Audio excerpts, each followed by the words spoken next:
ఈ వీడియోలో ఏం చేద్దామంటే యూజ్ స్టేట్ యూజ్ చేసి ఒక టెక్స్ట్ బాక్స్ తీసుకుంటాను అనమాట. ఎలా అంటే ఒక ఇది ఒక స్క్రీన్, ఇదంతా స్క్రీన్ అనుకోండి. ఈ స్క్రీన్ లో నేను ఒక ఇలా టెక్స్ట్ బాక్స్ తీసుకుంటాను. ఓకే. సో ఇక్కడ ఒక హెడ్ ట్యాగ్, ఒక ట్యాగ్ ఏదో యూజ్ చేస్తున్నా, పీ ట్యాగ్ ఆర్ సంథింగ్, ఇలా పీ ట్యాగ్ అనేది చూసుకుంటాను. ఇక్కడ నేను ఏం ఎంటర్ చేస్తే ఆటోమేటిక్ గా ఈ ట్యాగ్ లో డిస్ప్లే అవ్వాలి. ఓకే. అంటే ఏంటి, ఈ ఆన్ ఈ యొక్క ఇన్పుట్ లో ఆన్ చేంజ్ లో ఏం జరుగుతూ ఉందో ఈ ఆన్ చేంజ్ అయిన వాల్యూ నేను ఇక్కడ ఎంటర్ చేసిన వాల్యూ అనేది ఇక్కడ డిస్ప్లే చేయాలి. ఓకే. ఇక్కడ డిస్ప్లే చేయాలి. అది నేను ఒక ఎగ్జాంపుల్ ఇప్పుడు చెప్తా. సింపుల్ అండి. సో ఒక కాంపోనెంట్ తీసుకుందాం. కాన్స్టెంట్ కాంపోనెంట్ పేరు మనం ఏదో ఒకటి చెప్దాం. Greeting something like greeting component or something like that, anything. On change text use state అనే ఒక కాంపోనెంట్ తీసుకుందాం సింపుల్ గా. ఓకే. సో ఇది ఒక కాంపోనెంట్. ఈ కాంపోనెంట్ లో first anything, okay, okay, value, set value అని ఇలా తీసుకుంటాం.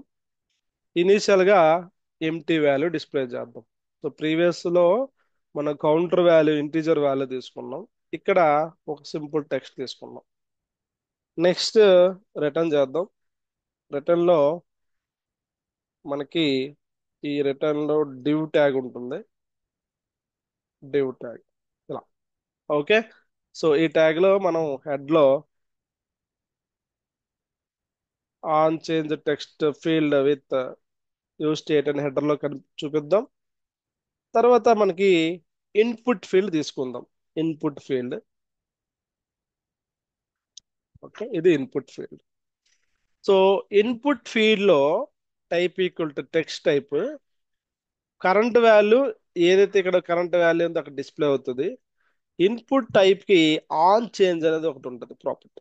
ఈ ఆన్ చేంజ్ లో ఉన్న ఈ అనేది ఉంది కదా, ఈలో ఉన్న టార్గెట్ డట్ వాల్యూ ఏదైతే ఉందో అది ఈ వాల్యూకి సెట్ చేస్తాను. ఫంక్షన్ సెట్ వాల్యూ అని పెట్టి అప్డేట్ వాల్యూ ఏదైతే టెక్స్ట్ ఫీల్డ్ లో ఉందో ఆ అప్డేట్ అయిన టెక్స్ట్ ఫీల్డ్ వాల్యూ అనేది నేను ఈ సెట్ వాల్యూ ద్వారా వాల్యూ సెట్ చేస్తాను. ఓకే. ఎప్పుడైతే ఇక్కడ వాల్యూ సెట్ చేశానో ఆన్ చేంజ్ లో ఆ వాల్యూని నేను ఇంకో దగ్గర డిస్ప్లే చేయాలి. ఓకే.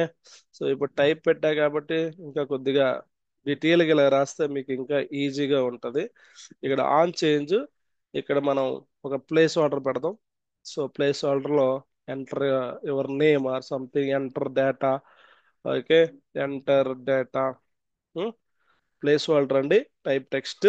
మనకి వాల్యూ ఏదైతే ఉందో వాల్యూ అనేది ఈ వాల్యూ లోపల అంటే ఈ టెక్స్ట్ ఫీల్డ్ ఇనిషియల్ గా ఏ వాల్యూ ఉండాలి, అప్డేట్ అయితే ఏ వాల్యూ ఉండాలి, వాల్యూ పెట్టాం.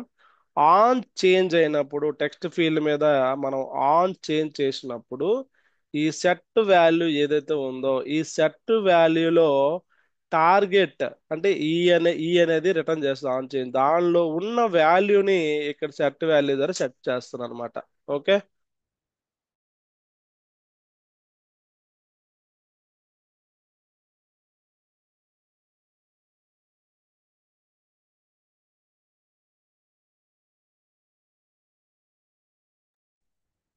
ఓకే. సో ఈ విధంగా మనం వాల్యూని సెట్ వాల్యూ ద్వారా వాల్యూ సెట్ చేసి, ఓకే, ఇక్కడ మనం ఒక పీ ట్యాగ్ తీసుకుందాం అండి. ఆ పీ ట్యాగ్ లో ఆ వాల్యూని డిస్ప్లే చేద్దాం. ఇది సింపుల్ టాక్స్. దీన్ని ఎక్స్పోర్ట్ చేద్దాం. On change text use state అని. ఇప్పుడు ఇండెక్స్ డాట్ జేఎస్ లో so what ever it is ఏదైతే ఉందో ఇంపోర్ట్ చేద్దాం. Okay. On change text with state. So ఇక్కడ ఈ కౌంటర్ కాంపోనెంట్ ని కామెంట్ లో పెట్టి ఆన్ చేంజ్ టెక్స్ట్ అనే కాంపోనెంట్ లో వాడదాం. ఓ సారీ, ఇక్కడ ఆన్ చేంజ్ క్యాపిటల్ లో ఉంది. On change, that's wrong. Okay. So ఇప్పుడు చూస్తే ఇగో ఇక్కడ ఇష్యూ వచ్చిందంటే ఏ ఇష్యూ వచ్చింది ఎవరైనా ఫైండ్ అవుట్ చేయగలరా? అవుట్పుట్ చూస్తే ఇక్కడ చూడండి. అవుట్పుట్ చూస్తే వాట్ ఈజ్ అవుట్పుట్ అంటే ఇక్కడ చూపిస్తుంది మనకి సో ఇక్కడ చూస్తే on change text use state JS లో లైన్ నెంబర్ 4 లో use state is not defined అని వచ్చింది. ఎందుకు వచ్చిందంటే మనం యూజ్ స్టేట్ యూజ్ చేసాం కానీ అది ఇంపోర్ట్ చేయలేదు. ఇంపోర్ట్ చేసుకోవాలి. ఓకే, సో ఇలాగా ఇంపోర్ట్ అనేది చేసుకుంటున్నాను అనమాట.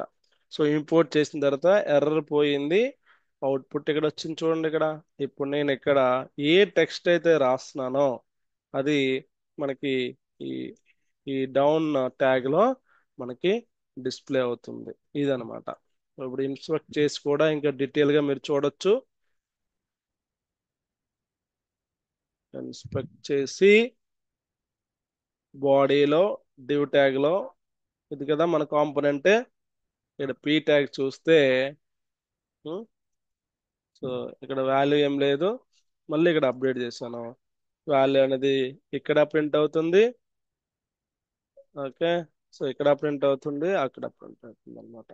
ఓకే, సో ఇది సింపుల్ ఇంకొక ఎగ్జాంపుల్ విత్ ఆన్ చేంజ్ అయినప్పుడు టెక్స్ట్ ఫీల్డ్ ఆన్ చేంజ్ అయినప్పుడు స్టేట్ అప్డేట్ అయ్యి యూక్స్ ద్వారా కాంపోనెంట్ అనేది అప్డేట్ వాల్యూ రెండర్ అవుతుంది.